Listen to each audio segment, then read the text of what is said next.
Welcome all. Welcome to the Tech Chat.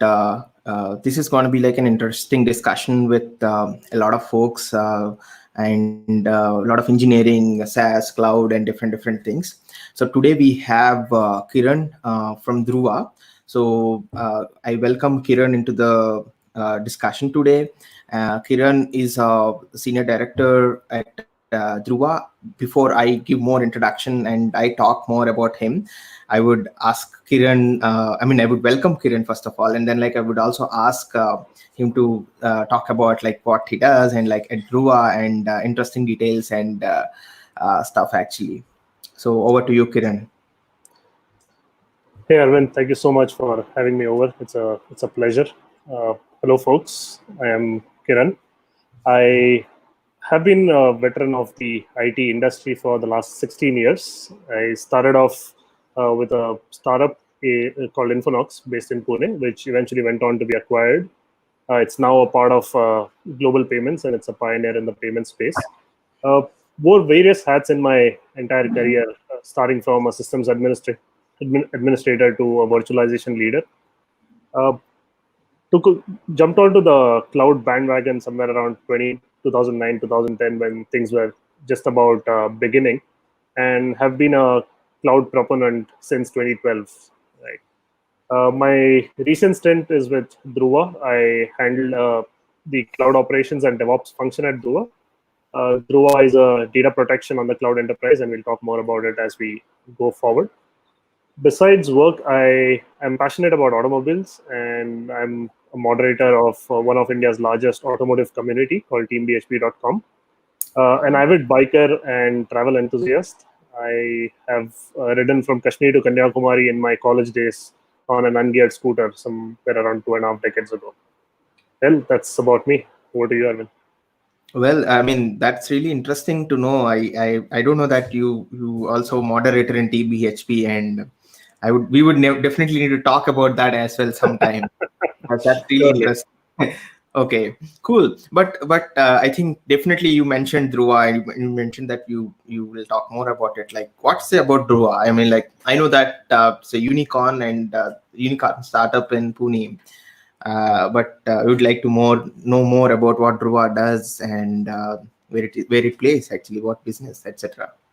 Surely, Arvind. So, Druva is in a unique space, right? Just to put the marketing term, we are an enterprise SaaS data protection platform, but there's a lot of history to it, right? Druva is almost a decade-old company. It was started in 2008 by storage industry veterans. Our CEO, Jasprit, Milind, and Ramani. So, Jasprit and Milind worked with then pioneer of enterprise data storage or data protection platforms, right? But it was more to do with the on-premise world in Veritas.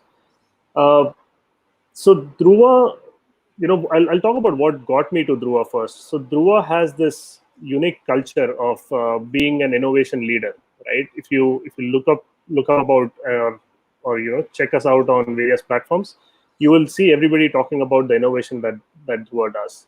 So there are two unique aspects about Druva. One is that it's a cloud native company, which is the trend, and the other is that it operates one of the largest SaaS platforms for data protection, and that's our unique differentiator in the market, right? On the platform side, we manage enterprise backup across data centers, cloud, as well as enterprise workloads, and our delivery platform of choice is AWS using the SaaS model, right? AWS on this side provides us infinite scale, enterprise grade security and availability, all of it. But the scale at which we operate is legendary, right? We have about 150 petabytes of storage in the cloud, right? We are one and the only 100% SaaS solution with a unique proposition of simplified data protection in the cloud, right? And we are backed by leading venture capitalists in the industry, and that kind of resonates with what exactly Druva does, right? On the stats front, we have about 700 plus employees, and we are spread across 7 geographical regions, 4,000 plus happy customers, and recent thing that you just mentioned, right? We are recognized as a unicorn in the industry as well. Interesting. I mean, like SaaS is a interesting area, and that too, like in the bit of like data storage and all these areas where there are also like different companies which play a vital role. So, how do you think, if I have to put it rightly, like how do you think about B2B SaaS? And because you are running an engineering organization, what do you think that problems are, like, and expectations from business that you are thinking that, what do you think about that? Surely, I can talk a bit about it. Uh, Before we diverge into SaaS, right? So SaaS in terms is simply software as a service, right? It is nothing but a solution offered for modern day delivery of software, where you don't have to ship software over to customers. You can leverage the power of the internet and simply let your customers come online and access your services over the internet, right? The difference is that legacy software was managed by, the customers who bought it. So you would actually need like a team, decently sized team, depending on the choice of solution that you do to manage this software, right? But eventually, it starts becoming like a bit of an overhead for an organization to diverge from their key focus of business versus managing third-party software. So SaaS comes in there. SaaS kind of offers to manage all the hardware software overheads to run the solution, uh, fully managed by the vendor instead of the customers having to manage it, right? It provides cutting edge latest updates back to the customer. And it can, the choice of hosting can be anything. It could be a private data center, or it could be a modern day cloud service. The internet here stands as the enabler, right? And internet, if you look at late 90s, when the internet evolution actually happened globally, uh, that's where internet companies started. But SaaS kind of started getting traction after the dot-com bubble actually burst, and Salesforce is the leader in the space who kind of evangelized SaaS as a market requirement. uh, but just to explain SaaS to our viewers, right? If you look at SaaS, it's all around us. It's just that we don't recognize it clearly. And I'll cite two examples from the consumer space as well as enterprise space, right? Uh, Look at music. Back in the day, we required to have like a cassette player, or later on, digitized format of it in MP3 format. You would actually have to download software, copy it onto your media players, whether it is a thumb drive or an MP3 player, and then carry it around and then keep managing music. And slowly, it started becoming an overhead, right? For example, like even in my home computer, I had like terabytes of music, and it's a nightmare to search through it or even get the latest music. I have to manually engage myself. And that's where things like music streaming services, Spotify, Ghana, all those modern day services kind of come in. It makes life so simple. I just need a smartphone which requires an internet connection, and I have latest music on my fingertips, and I pay a subscription fee yearly instead of one time fee for downloading the software, downloading music. And it kind of makes my life simpler, right? The SaaS service kind of automatically figures out my usage patterns. They understand what music I like, and they make the right recommendations. The second example I'll cite from is the enterprise world, where back in the day I used to manage an Exchange server, and my focus was mainly to keep our production systems up. But we had this Exchange server which was dealing with corporate emails. Uh, Come Gmail or G Suite of services, it again is a SaaS service that manages your email server for you. And I no longer had to, worry about managing an Exchange server uptime, its backups, patching, security, all aspects of it. I simply subscribe to a SaaS service from Google, and everything that I need is done by Google, and I can focus on my core business needs instead of managing things like Gmail. In So SaaS is all about simplification, right? And Archimedes of Syracuse had made a relevant quote in 300 BC, and he had said, like, give me a lever long enough and a fulcrum on which to place it, and he shall move the world. So in this context, the lever is actually SaaS, and the fulcrum would be, a cloud. With that, you can actually change the world. So that's my long short bit about what I feel about SaaS. Yeah, I mean, that's really interesting. So even for me, like a lot many might not realize that even whatever we search in Google. I mean, Google is like a web service, right? Mhm. And it's also a platform to do ads, and it's like a ad as a service for a lot of people. So there are many solutions like that. SaaS is not something that is not there or came from somewhere else. But what I feel, especially with SaaS, is like, it has become easy for anybody and everyone to build a SaaS solution, because there are clouds now.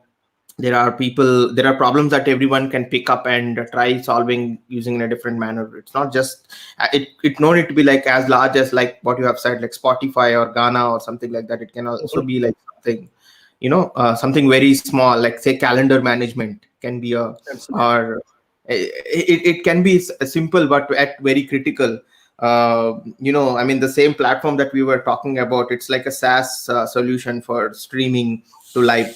live to YouTube and multiple platforms. So Mhm. it's very not just consumers, but also like it helps in a lot of people, businesses as well. So that True. like I asked previously, like what do you think as problems in B2B SaaS, and like I mean, overall ecosystem, etc. Well, I would not say there are any problems as such in B2B SaaS.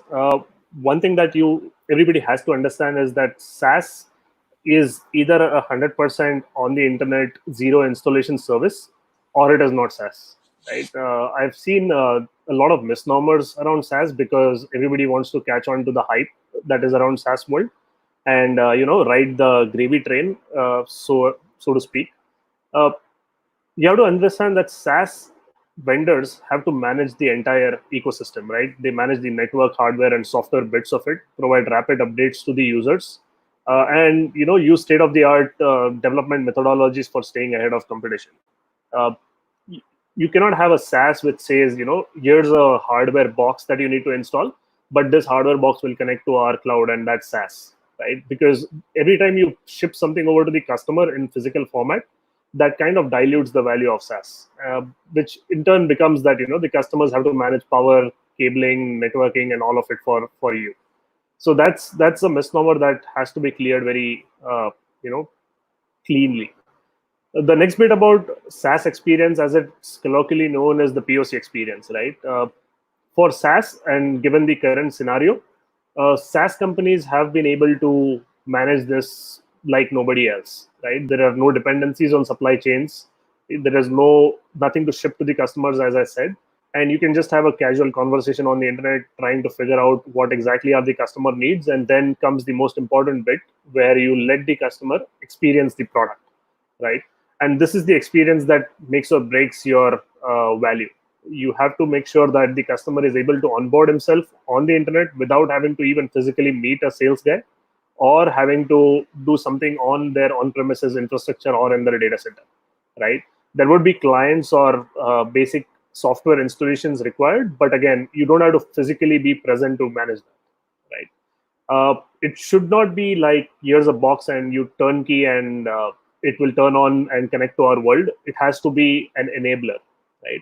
The customer requires a very simplistic and minimalistic information that they need to provide over to the vendor, and the vendor onboards them, and that's the power of it, right? And you can actually have a seamless 4 5 step experience for the customer, which gives them the wow moment and lets the customer marry your product. Yeah, So that's that, that's like the good bit I would say about yeah, SaaS. very interesting explanation. Like I remember at some point of time, I think like after my engineering, and I was really curious about a feature in Oracle DB. And then Mhm. I kind of like downloaded the enterprise edition and gave my details. And I think I just got a phone, and I just got the phone number, and then I gave my phone number. So I remember a sales representative calling me, explaining, how should we try your product, and I don't have a business, I don't have, but they just want to qualify whether Arvind would be a suitable buyer. And then probably put me through sales and like this process of but I mean, just to try an enterprise feature, I need to go through all the sales and take demos and understand, give requirements, and then I might or I might not like, and it is a cycle. that was really reduced. However, there are still a lot of growth to achieve for SaaS. I still believe that it's very starting stages. There's a lot gonna come. Yeah, that also like brings me see anything that grows in SaaS or anything, right? Specifically, it needs a community. So, what do you think about the SaaS community in India, and yeah, like the various companies? Do you interact, etc.? How do you do that? Well, I'll answer that in three parts, right? So I would call the IT industry landscape in India in three parts, right? So 90s was the evolution of Big Four, the Wipro, HCL, Infosys, and TCS of the world, and that's where majority of people build their careers, and that was probably one of the few options that most IT graduates had back in the day. So 90s was purely dominated by the services companies, as we call it, with their offshore development model. Uh, Somewhere past 2000 is when a lot of product companies started evolving, but majority of them were kind of ship to the customer kind of an arrangement companies. And then the later half of the next decade was dominated by e-commerce giants. Mainly e-commerce was the mantra for everybody to go. uh, Past 2010 is when the SaaS bandwagon started catching up, right? And people started understanding the value prop of it with the success of Salesforce and everybody else in that space from the West. Uh, Looking at SaaS communities, I would say it's catching up. We've spent a decade, and there are a lot of platforms that have come in for understanding what SaaS is. There is one that I can clearly think about is SaaS Boomi, where enterprising founders of SaaS companies have come forward and offered to help the communities to figure out what this landscape is all about and how things are working in this space. The other aspect is to be up to date with all the latest and greatest in this world. People have to join local communities. Developer communities surely have picked up on what exactly SaaS is and how does it differentiate itself from the legacy development model. And then there is a whole bunch of modern day initiatives that kind of support the movement for SaaS. It would be DevOps, it would be agile development, and all of those things that have caught up. So Yeah. that's what I would say.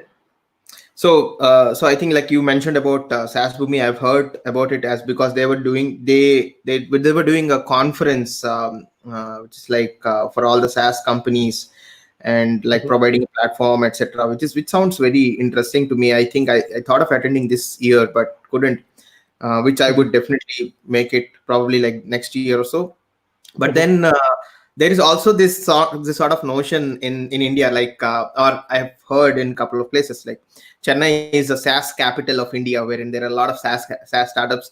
I'm not sure because like India is so huge, but then I also like I feel Chennai really has quite a few SaaS companies which are doing really well, like Freshworks. Then you also have Zoho, but I also feel that there are other areas in India where there are good bit of SaaS B2B SaaS companies that are coming up. Like I think Druva is there in Pune, iCertis is there. There are other companies as well.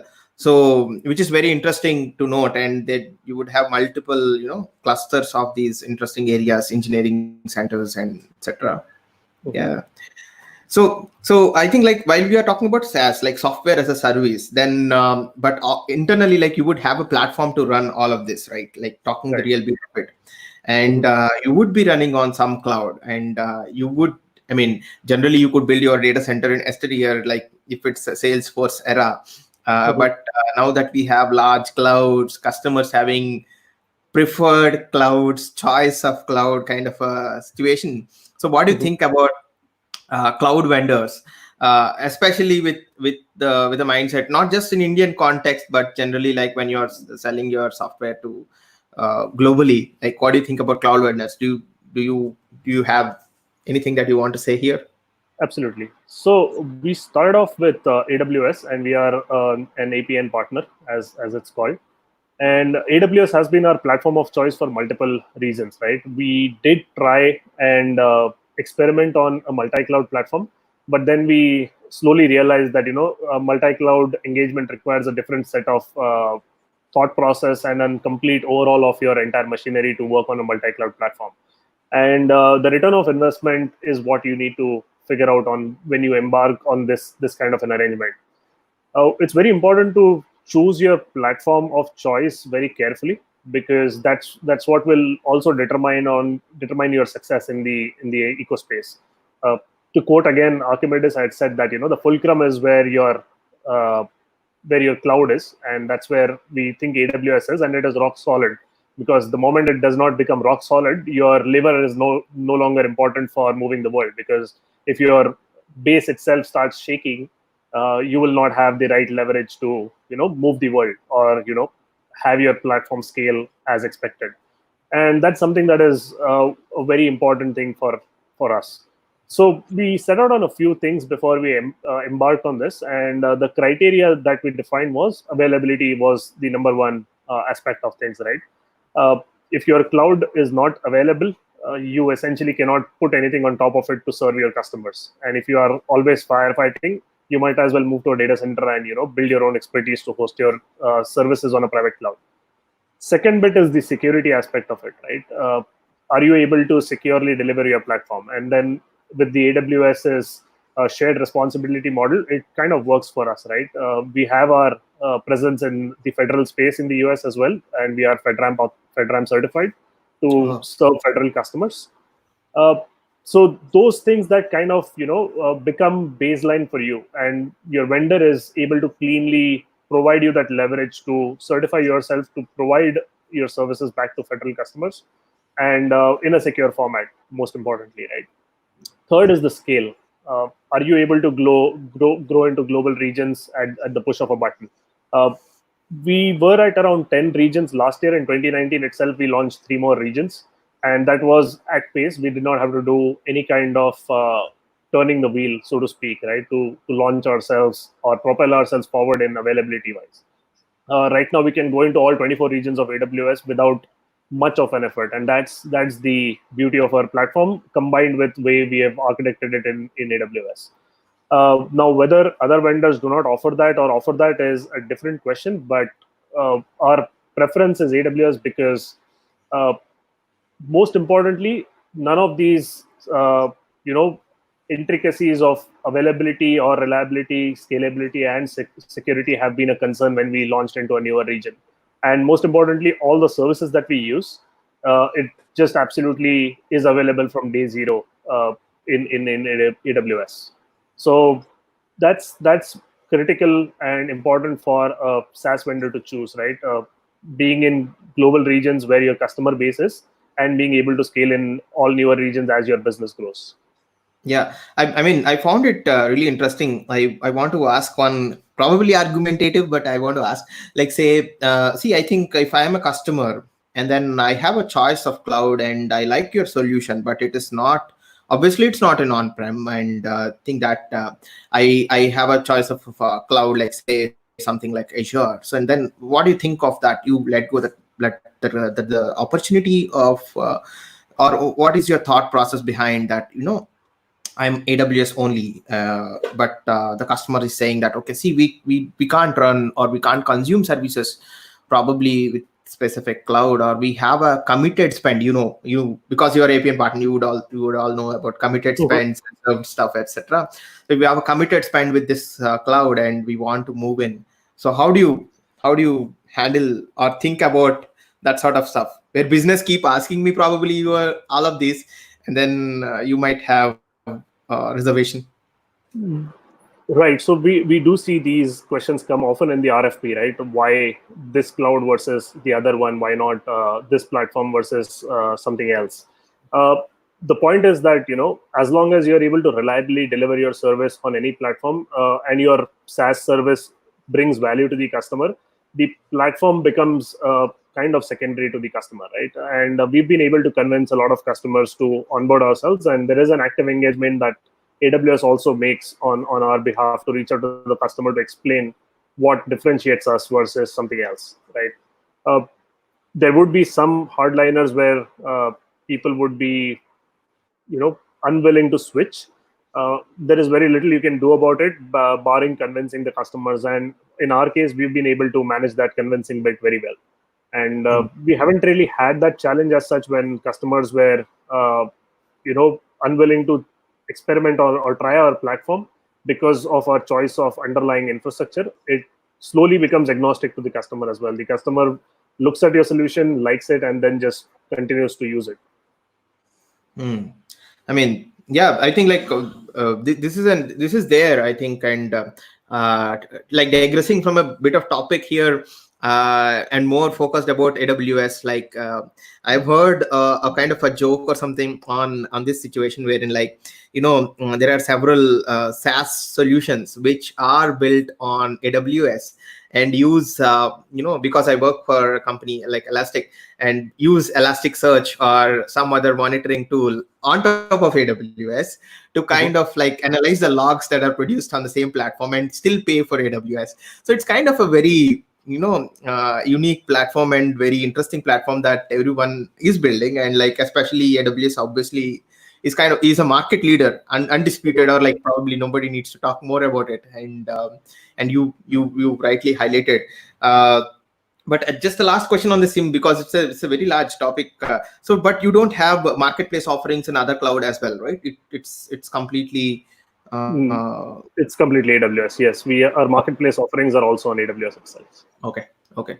Interesting. But in the course, like I think quickly shifting to a new question, I think in the course, I think we have discussed about security a bit, like like FedRAMP, SOC, or different certifications. So I think as a developer, I have no idea generally when I go and try out a service. If it's a consumer service, I'll read the privacy policy and see what is there, whether they are stealing data or saving data for how much time, that sort of a thing. But most importantly, I would never see, something like what type of InfoSec certification that they have, whether they are SOC type 1, type 2, or they are fully certified by some government, or all of this. So security, from 2 points of view, from the security, like wherein like whether service is secure to access, whether my data would be gone, that is one part. And also security from the point of information security standpoint, like with certifications. So what do you think of all of this?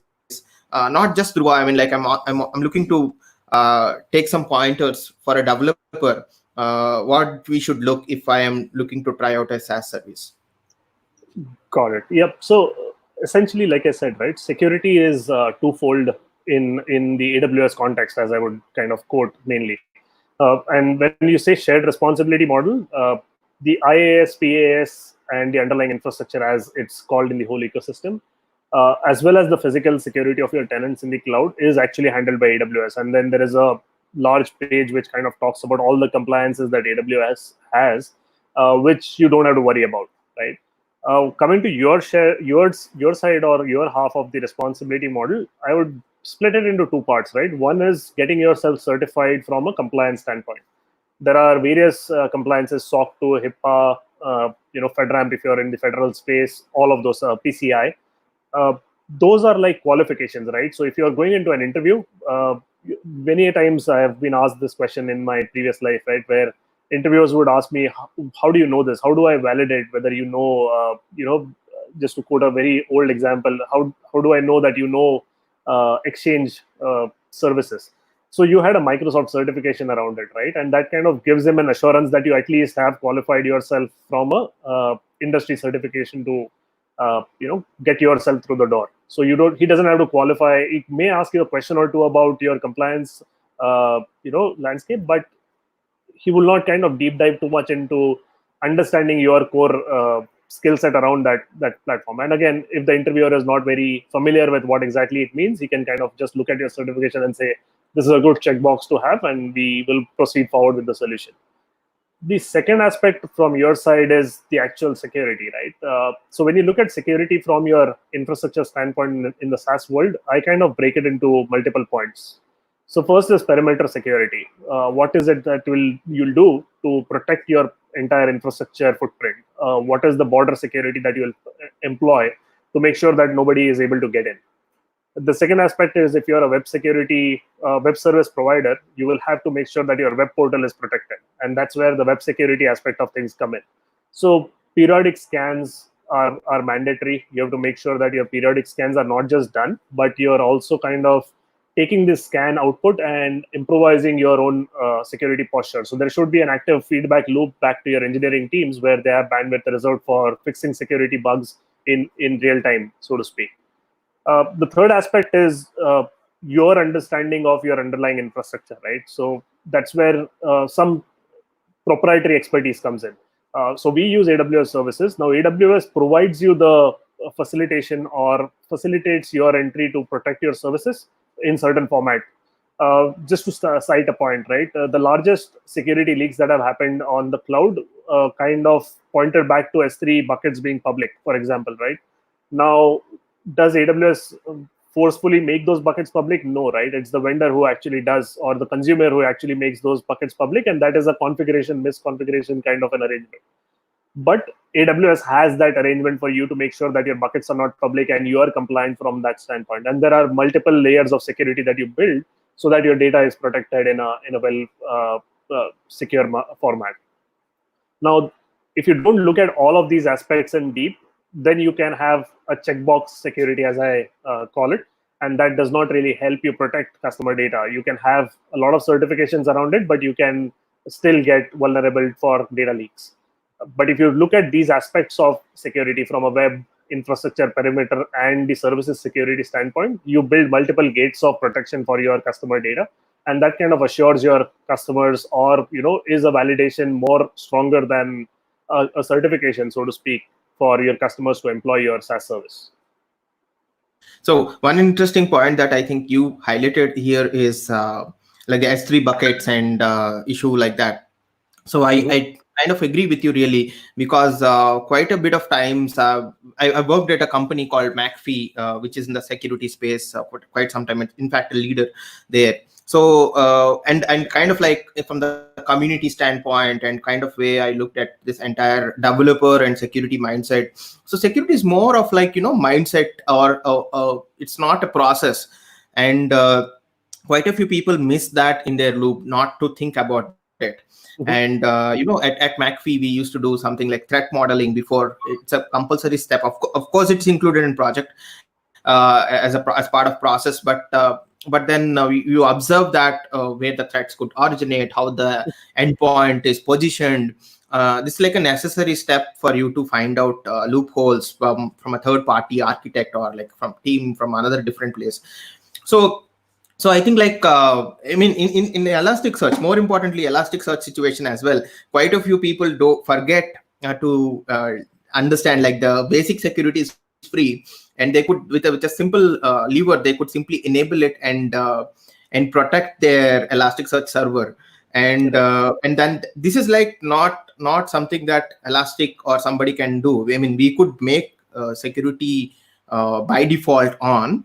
But that includes, generating TLS certificates, making sure some stuff we would eventually do, probably, maybe, and we would probably do it. But the idea is to like the developer who is using any software should definitely throw some knowledge, or like I believe that that this sort of mindset should come, like you said, which helps overall, solution of this problem. But but do you also use some sort of a techniques for encryption, or I know that you are following some like complaints, but I think at Druva, do you use anything specific, more patented, or like do you have something of that sort? One thing that is unique, and again I'll say unique because in my various interactions in the community I haven't heard many people kind of value it, right? So Werner had a very interesting quote, the CTO of AWS had a very interesting quote. He said, dance like nobody is watching and encrypt like everybody is. Right? I don't know if you've heard it. So it is a very powerful quote, and that kind of means that you do have to encrypt end to end. And that's something that we've kind of taken very close to our heart. We don't have any bit of our even inter-service communication which is not encrypted, or not on transport or at rest layer where we don't encrypt data. So it's very important to have that. Something unique that we've done, we kind of have started shifting left with security. and we say that security starts at the core of the or at the seed level of your software, and it evolves itself as it progresses into production. So the legendary marketing term that is used is shift left. We have actually shifted left with our security modeling, and we actually implement security right from the dev stage of the software to production. So it is multiple layers or multiple levels at which we do a check on our security posture. uh, our entire infrastructure is 100% infrastructure as a code. We use Terraform to spin up our infrastructure, and any deviation from a standard template is kind of flagged early on, even in the dev stages. So it's not that you will see that our production buckets are protected, but our dev QA buckets are not, right? Because we want to imbibe security as a culture, like you said. It's not really a process.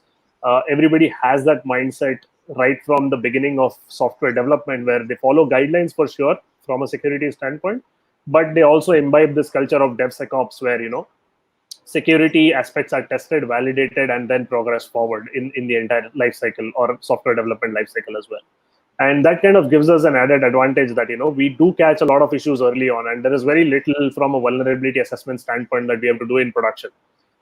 Another aspect that is very, very powerful from a security standpoint is having a bug bounty program, as well as engagement with third-party services like HackerRank. We've seen immense value coming out of it, where there are things that will kind of make it into production, but you do have an active commitment to make sure that you get that feedback loop back into your engineering teams and fix those things on priority. So those are like the steps that you could take from a security standpoint, which will improve your overall security posture. And again, if you look at measuring security, there is never a measure to security, right?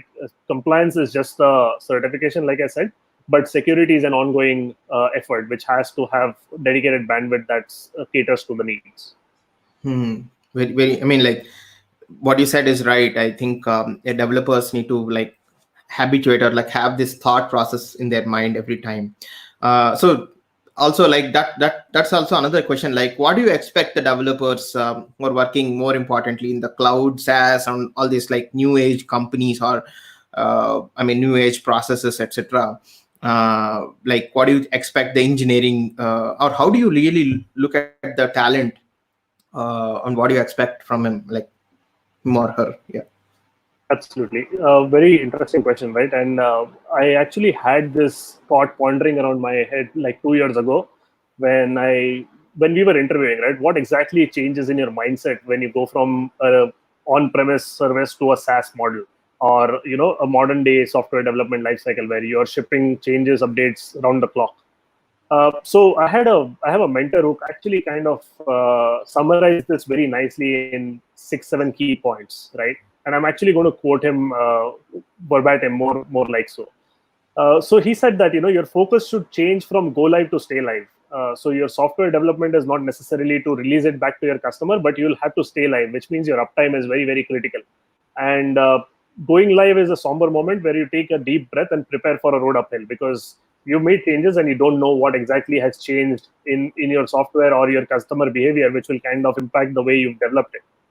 The second aspect he said is instead of the programs that he wrote are now focused on ops implications, right? You cannot necessarily look at it just from an engineering standpoint. You have to have a cognizant effort to make sure your operations teams are able to face your customer and able to service your product as simply as possible, right?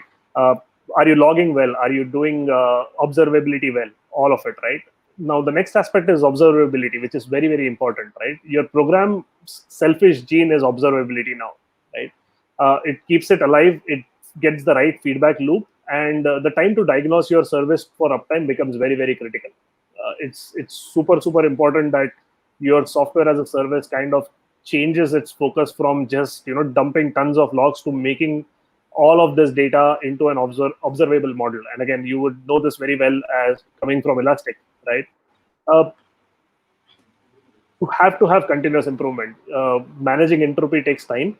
Even if you're not adding features, this will require attention based on experiences, right? This is your body's calorie budget. And again, I'm quoting him, but there will be a cost under steady state. So you will have to budget for making sure that you are improving continuously. Like I said, right, the security aspect of things, you cannot just throw things over the fence and say, I'm done with it, and now I'm going to look for the next set of features. You do have to reserve time for continuous improvement for things that you've already built, right? It's super, super important.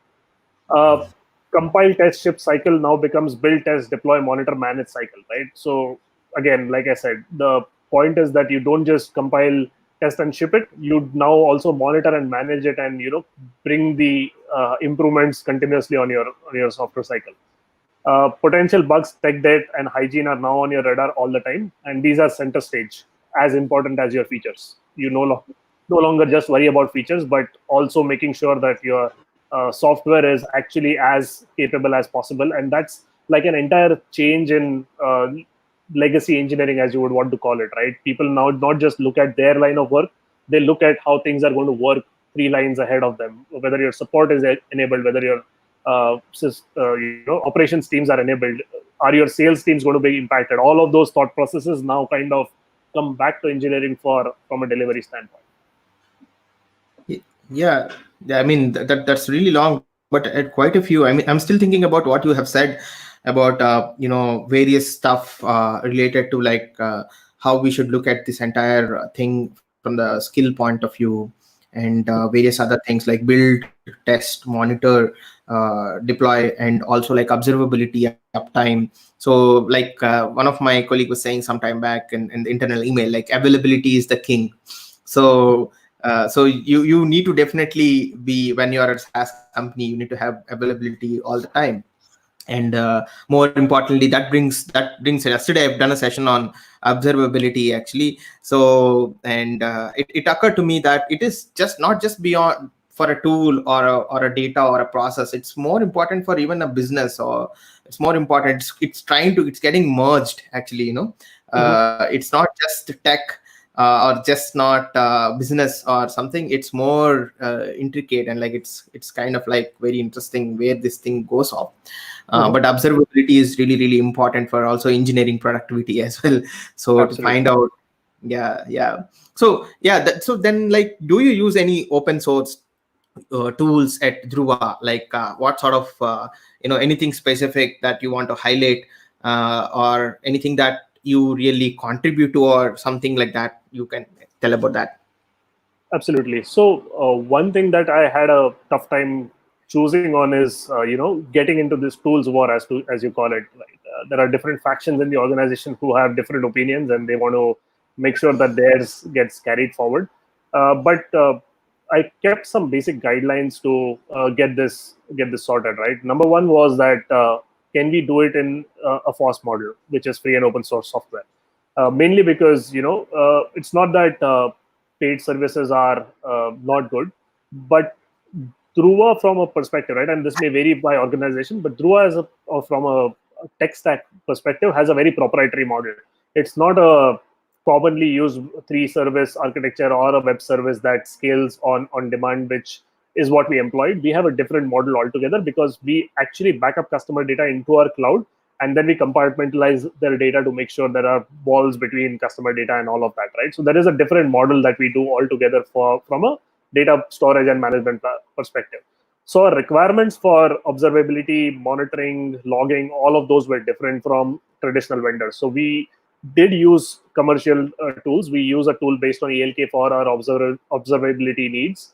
But again, we have customized it to what we need to look at as business metrics, as observability metrics, which were not available from commercial vendors.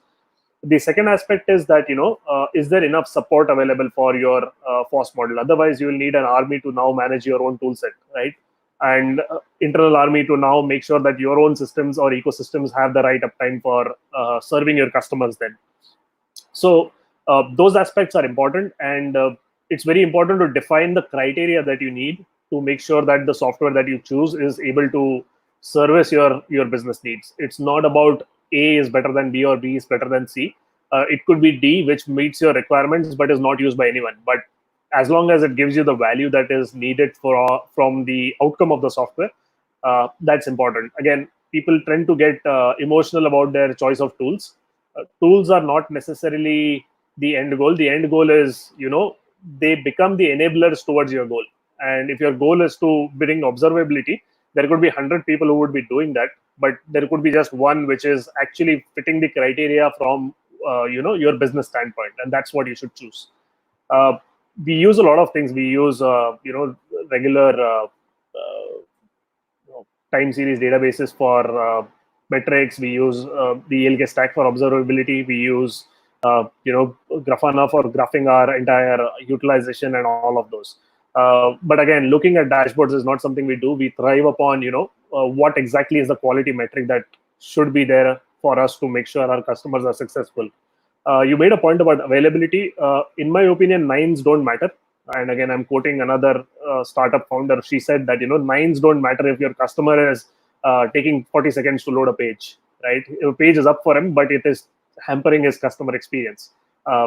It is important that you look at nines from a metric perspective, but we also look at what exactly is going wrong in every step of the way as your customer is using your software. And any tool that will help you get that is the tool of your choice. That's as simple as it gets.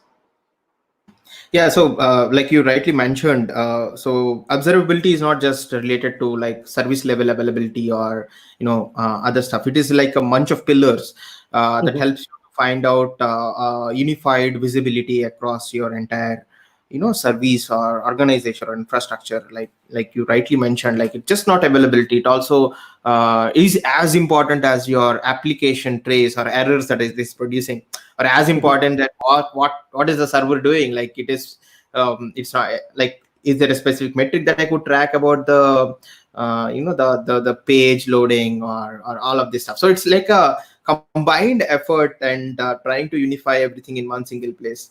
And also it's a lot of data as well, so you should have something very interesting. Now, yeah.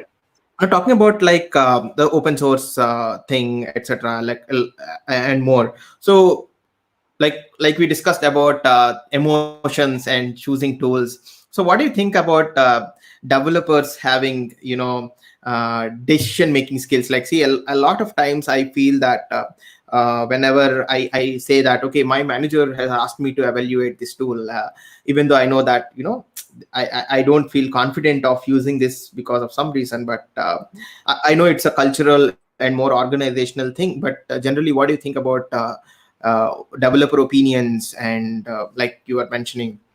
Especially I find this very interesting in India, where in other places I have seen multiple times that the developers might put their card and like try the service and then show some results, POC, but it is quite different in India. So how do you think about it as well?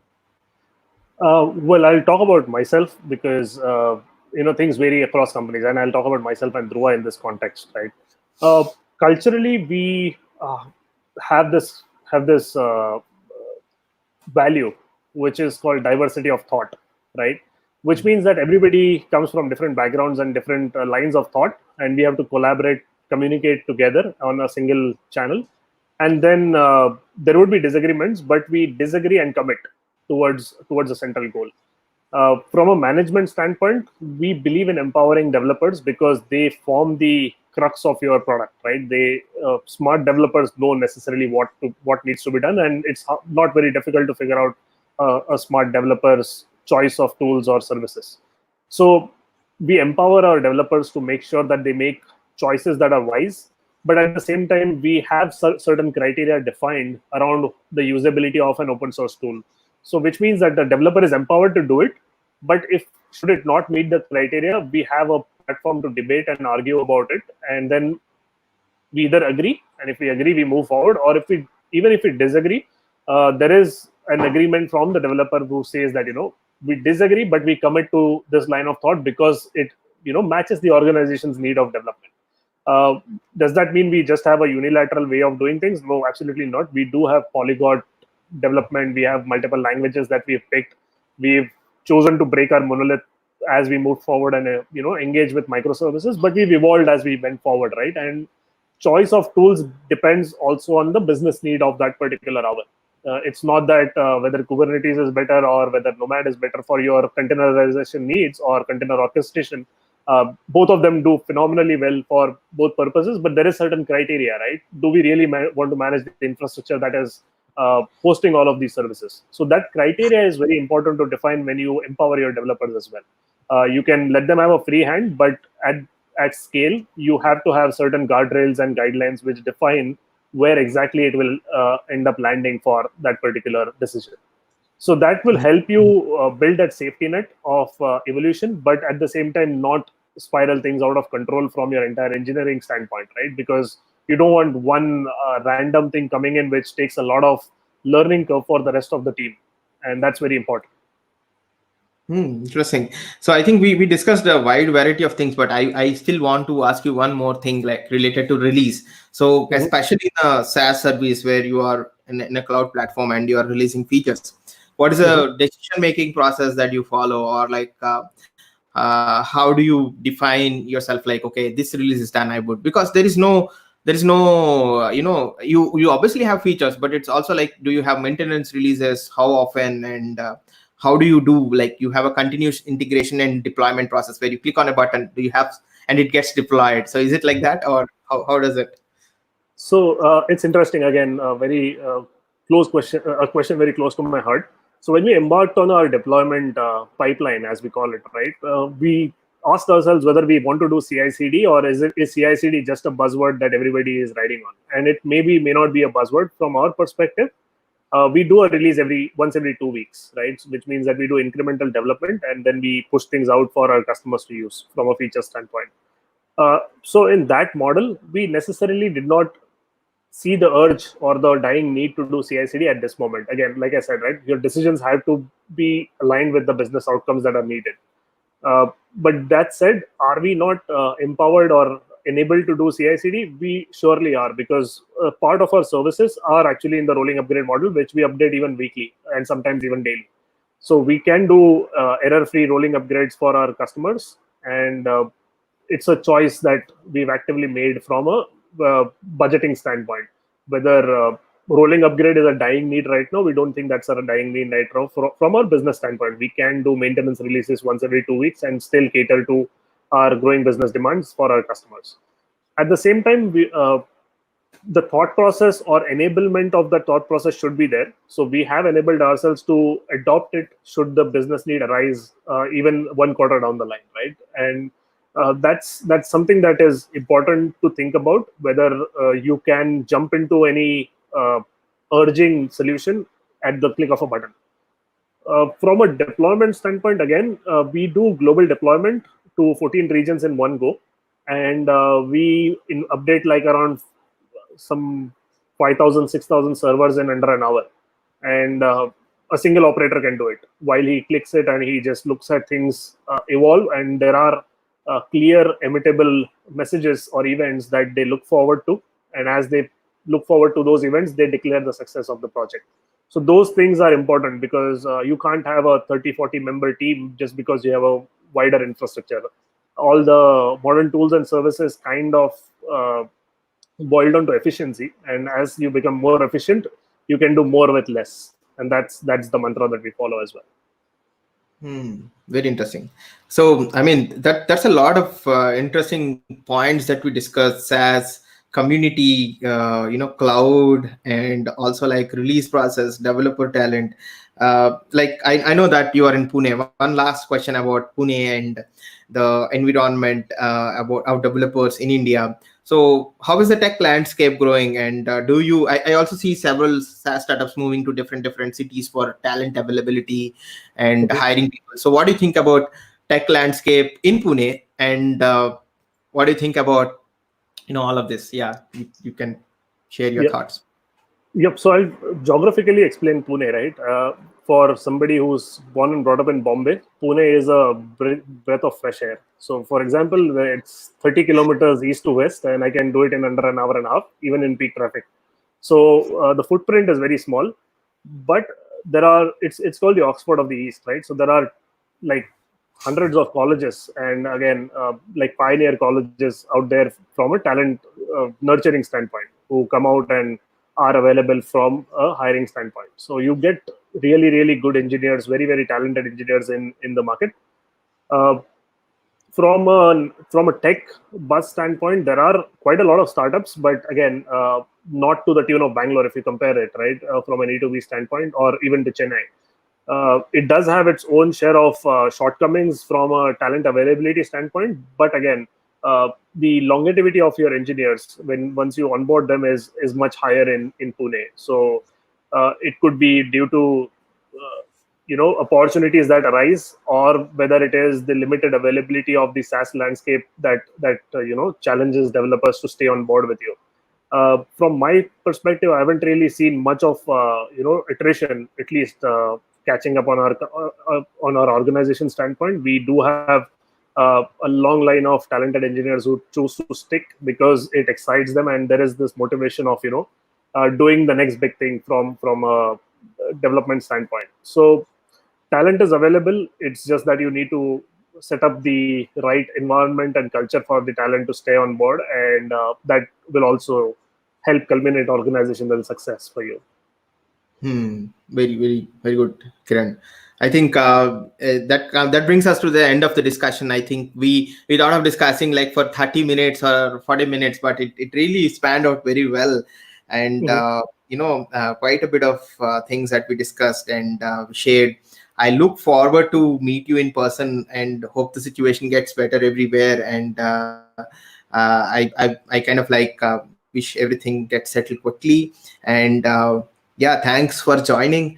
Thanks for sharing a lot of interesting detail about Druva, engineering, SaaS, and cloud and stuff. Yeah, last thoughts that if you want to share anything specific. Well, I echo your sentiment. It was a great conversation. I liked having this interaction with you. It helps spread the message, and helps get the right questions answered for the community as well. So it was great talking to you, Arvind. Thank you for hosting this. This is very, very important for the community, and you're doing a great job with spreading the message across to upcoming talent as well. So thank you. Sure. I think more to come, I think. And I mean, we would want more people to know what's really happening from the leadership, mid management, and it's not just CEOs and EVPs. Everyone has interesting thoughts to share in an organization, and especially from the tech point of view. And I mean, these are the discussions probably we would have in a live event. Probably, I mean to say like an in-person event if we meet. So I think in this situation, more importantly, I think these are the things that people also need to know. So thank you for joining, Kiran. Thank you, viewers, for watching this. I think next week we'll come back with a new sort of sessions and new sort of things. Please subscribe, share, and also share your feedback and suggestions about what we want to discuss. Thank you, everyone. Thank you for watching. Thanks, Arvind. Thanks, guys.